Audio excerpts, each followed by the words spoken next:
মনে করেন ঝগড়া তুমুল আকারে চলে গেছে, এখন আপনার স্ত্রী আপনার মৃত্যুদণ্ড জারি করবেন, জাস্ট এটা বাকি আছে।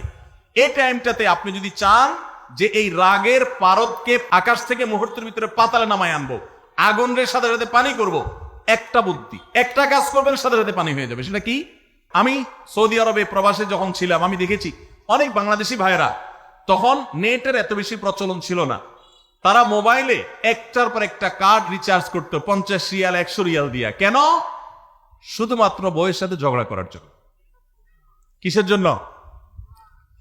কারণ কথা বলতেছে, মনে করেন কোন একটা বিষয় নিয়ে তুমুল বিশ্বযুদ্ধ বেঁধে গেছে দুজনের, এখন এই পাশ থেকে ওই পাশ থেকে কথা চালাচালি ঝগড়াঝাটি চলতেছে, চিল্লানি চেঁচামেচি, হঠাৎ করে লাইন কেটে গেছে, ব্যালেন্স শেষ, দৌড় দিয়ে চলে গেছে দোকানে, এই তাড়াতাড়ি একটা কার্ড দেন ভাই, তাড়াতাড়ি রিচার্জ করতেছে। কেন? তাকে এখন কি করতে হবে? অসমাপ্ত ঝগড়ার সেকেন্ড ইনিংস শেষ করতে হবে। আবার কার্ড শেষ হয়ে যাচ্ছে, ইনিংস ঘোষণা হয়ে গেছে, আবার যায় সে কার্ড রিচার্জ করে থার্ড ইনিংসে ঝগড়া করছে। কত বড় বেকুব চিন্তা করে, কত বড় নির্বুদ্ধিতা।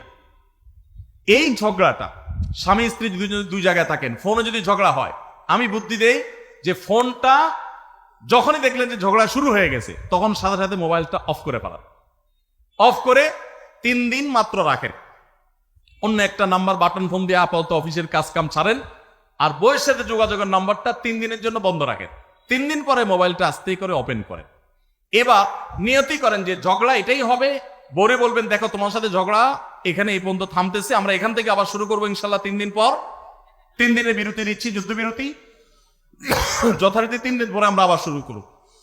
3 দিন পরে যদি শুরু করেন, আমি তো দায়িত্ব নিয়ে বলতে পারি, লিখিত দিতে পারি আপনাকে, 3 দিনের পর যখন আবার নতুন করে শুরু করবেন, ইনশাআল্লাহ দেখবেন আগের ঝগড়ার যে দুইজনের একজনেরও আর কিছুই নেই।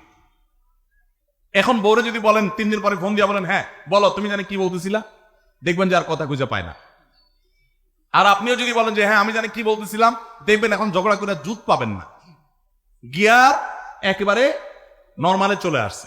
এই জন্য ভাইরা, শাসন করার যদি কখনো দরকার হয়, স্বামী হোক আর স্ত্রী হোক বা সাধারণ মানুষের ক্ষেত্রে এটা প্রযোজ্য, রাগের মাথায় কখনো শাসন করবেন না। শাসন করতে হলে মাথা গরম হয়ে গেছে একটু সবর করবেন, ঠান্ডা মাথায় শীতল মাথায় তারপরে শাসন করবেন। যখন রাগ উঠছে তখন কিছু বলতে যাবেন না। আপনার রাগ উঠছে আজকে, আপনি নিয়ত করেন আগামী 24 ঘন্টা পর এটার আমি বিচার করব, একটা বিহিত করব, এটার আমি কিছু একটা করে ছাড়বো। 24 ঘন্টা টাইম নেন, ইনশাআল্লাহ আপনি নিশ্চিত থাকেন 24 ঘন্টা পর যদি আপনি এটা নিয়ে বসেন, তাহলে আপনার এই বসাটা অনেক বেশি হবে ন্যায়সঙ্গত, এটাতে কোনো প্রকার সীমালঙ্ঘন থাকবে না, রাগের চোটে অন্যায় আচরণ হবে না, জুলুম হবে না, বাড়াবাড়ি হবে না, যথাযথ শাসন হবে। যে কোনো মানুষের ক্ষেত্রে এটা প্রযোজ্য। আপনার একটা ছেলে এমন কোন অন্যায় কাজ করছে, আপনি এখন তাকে মাথা হট হয়ে গেছে, এখন শাসন করতে গেলে জুলুম হয়ে যেতে পারে, একটু সবর করেন, সময় নেন, দেখবেন রাগটা প্রশমিত হয়ে লেভেলে চলে আসছে। এরপর যদি শাসন করেন দেখবেন জুলুম হবে না। তো স্বামী স্ত্রী উভয়ের ক্ষেত্রে একই কথা প্রযোজ্য। ঝগড়া যখন করতে মন চা, মেজাজ যখন গরম হয়, তখন না করে একটু পরে করেন, ক্ষমা করতে শেখা। দেখুন, ক্ষমা করতে না পারলে দাম্পত্য জীবনে কেন কোন জীবনে আপনি কখনো সুখী হতে পারবেন না। সবকিছুকে অনেক বড় করে দেখবেন না, অনেক কিছুকে ক্লোজ করবেন, ছোট করবেন, এবং মনে রাখবেন আল্লাহ তাআলা ক্ষমাশীলকে ভালোবাসেন। কোরআনে আল্লাহ তাআলা একাধিক জায়গা বলেছেন যারা ক্ষমা করে আল্লাহ তাদেরকে ভালোবাসেন। আপনি যদি বলেন যে কতবার ক্ষমা করব, যতবার আপনি আল্লাহর কাছে ক্ষমা আশা করেন, আপনি আপনার স্ত্রীকে, আপনি আপনার স্বামীকে, আপনার জীবন সঙ্গীকে, যে কোনো মানুষকে ততবার ক্ষমা করবেন। আপনি জীবনে একই পাপ কতবার করেন, আল্লাহ মাফ করবেন আশা করেন না, তাহলে আপনার আল্লাহর বান্দাকে কেন আপনি ক্ষমা করবেন না? বিধায় ক্ষমা করা এটা শিখতে হবে। কখনো কোনো ভুল হয়েছে বুঝতে পারলে পণ্ডিতের না করে সাথে সাথে ভুল স্বীকার করা জানতে হবে, যে হ্যাঁ এটা আমি ভুল করেছি। হ্যাঁ, এটা স্বীকার করলে সে একটু মাথায় উঠে যাবে, সে একটু লাই পেয়ে যাবে, পাক, কিন্তু এটা একটা ভালো গুণ। পরবর্তীতে এটাকে ব্যালেন্স করতে পারবেন অন্যভাবে, ভুল স্বীকার করবেন। মেয়েদের সাথে বিশেষ করে যখন ঝগড়াঝাটি হয়, কোনো কিছু হয়, মনে করেন ঝগড়া তুমুল আকারে চলে গেছে, এখন আপনার স্ত্রী আপনার মৃত্যুদণ্ড জারি করবেন, জাস্ট এটা বাকি আছে।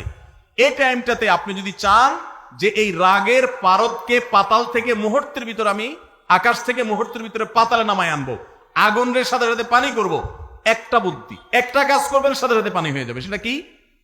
এতক্ষণ যা তর্ক করছেন, এখন বলেন যে আসলে তুমি ঠিক বলছো, আমারটা ভুল, ব্যাস দেখবেন যে আগুন পানি হয়ে গেছে সাথে সাথে। তো ভুল স্বীকার করতে পারে, এটা শুধু স্বামীরা না, স্ত্রীদের ক্ষেত্রে একই কথা প্রযোজ্য। এটা অনেক বড় একটা গুণ। বিশেষ করে ক্ষমা করতে পারা। ক্ষমা করতে যারা পারে না তাদেরকে আল্লাহ ভালোবাসেন না। আল্লাহ তাআলা বলেছেন যে আল্লাহ তাআলা ক্ষমাশীল মানুষদেরকে ভালোবাসেন। বিধায় আমরা ক্ষমা করতে শিখবো ইনশাআল্লাহ। শয়তান যে সমস্ত জায়গাতে ধোঁকা দেয়, এই জায়গাগুলোকে ক্লিয়ার রাখা। যেমন একটা পয়েন্ট বলি, স্বামী স্ত্রীর মধ্যে কিছু কিছু জিনিস প্রাইভেট থাকতে পারে। আপনার স্ত্রী আপনার শ্বশুরবাড়িতে ফোনে কথা বলেছে, কি বলেছে, আম্মা তোমার সাথে কি বলেছে, তোমার আব্বা কি বলেছে, তোমার ভাই কি বলেছে, ব্যক্তিগত বিষয়গুলো খুব বেশি খোঁচাখুচি করে জানতে যাবেন না। এগুলো জানতে গেলে অশান্তি হবে। এবং অনেক সময় দেখা যেতে পারে কোনো কিছু দেখে আপনার সন্দেহ হয়েছে, তাহলে এটা পেটের ভিতর রাখবেন না। আবার খারাপভাবে উপস্থাপন না করে সুন্দরভাবে উপস্থাপন করুন যে আমার কাছে এরকম মনে হয়েছে। তাতে সাময়িক ঝগড়া হোক, কিন্তু আপনি ক্লিয়ার হয়ে যাবেন এবং নিজেদের মধ্যে কোনো ঝামেলা থাকবে না। শয়তান বিশেষ করে ওয়াসওয়াসা, কুমন্ত্রণা, সন্দেহের রোগ দিয়া দাম্পত্য জীবনে সবচেয়ে বেশি অশান্তি তৈরি করে। এই জন্য সন্দেহকে কোনো স্থান দিবেন না। যখনই সন্দেহ আসবে বুঝবেন যে শয়তান এটা সৃষ্টি করছে। একটি বিশেষ ক্রাইসিস, একটি বিশেষ সমস্যা, একটা সংকট, সমস্যা না বলে আমরা বলতে পারি সংকট আমাদের সমাজে বিরাজমান। সেটা হলো আমাদের মুসলমানদের একটা বড় সুখের জায়গা ছিল, একটা তৃপ্তির জায়গা ছিল যে আমাদের সাংসারিক জীবন, আমাদের দাম্পত্য ব্যবস্থা এবং পারিবারিক ব্যবস্থাপনা পৃথিবীর যে কোনো সভ্যতার, যে কোনো ধর্মের, যে কোনো কালচারের মানুষের চাইতে আমাদের ভালো ছিল। আলহামদুলিল্লাহ, এখনো পর্যন্ত আমাদের পারিবারিক ব্যবস্থাপনা পৃথিবীর অনেক মানুষের চাইতে ভালো। আমি একটা কথা প্রায় বলি, ইউরোপিয়ানরা, আমেরিকানরা, পৃথিবীর উন্নত দেশগুলো, তারা অবকাঠামোতে, শিক্ষায় তারা অনেক ক্ষেত্রে আমাদের চাইতে শত শত বছর এগিয়ে আছে। কিন্তু একটা বিষয়ে আমরা তাদের চাইতে শত শত বছর এগিয়ে আছি, আর সে বিষয়টা হলো আমাদের দাম্পত্য জীবনে, আমাদের পারিবারিক জীবনে আমরা যতটা ভালো আছি, আমরা যতটা সুখে আছি, ওরা আরো 200-500 বছরেও সে জায়গায় যেতে পারবে বলে কোনো আলামত আপাতত দেখা যায় না। বরং তারা পিছনের দিকে যাচ্ছে, তাদের সোনালী অতীত তারা হারিয়ে এসেছে।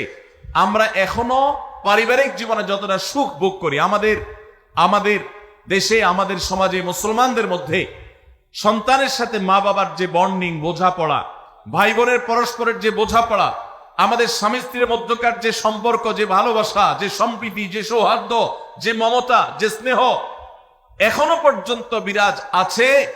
পশ্চিমারা, ইউরোপিয়ানরা এগুলো কল্পনাও করতে পারে না। তারা জানেই না যে আমাদের এই সমাজে পারিবারিক সুখ এবং শান্তি আমরা এখনো কতটা উপভোগ করছি।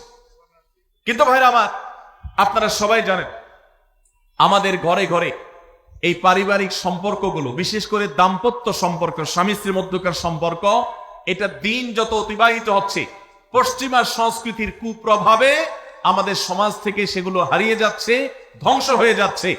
ভাই ভাইয়ের মধ্যে যে সম্পর্ক আগে ছিল সেটা এখন আগের মতো নেই।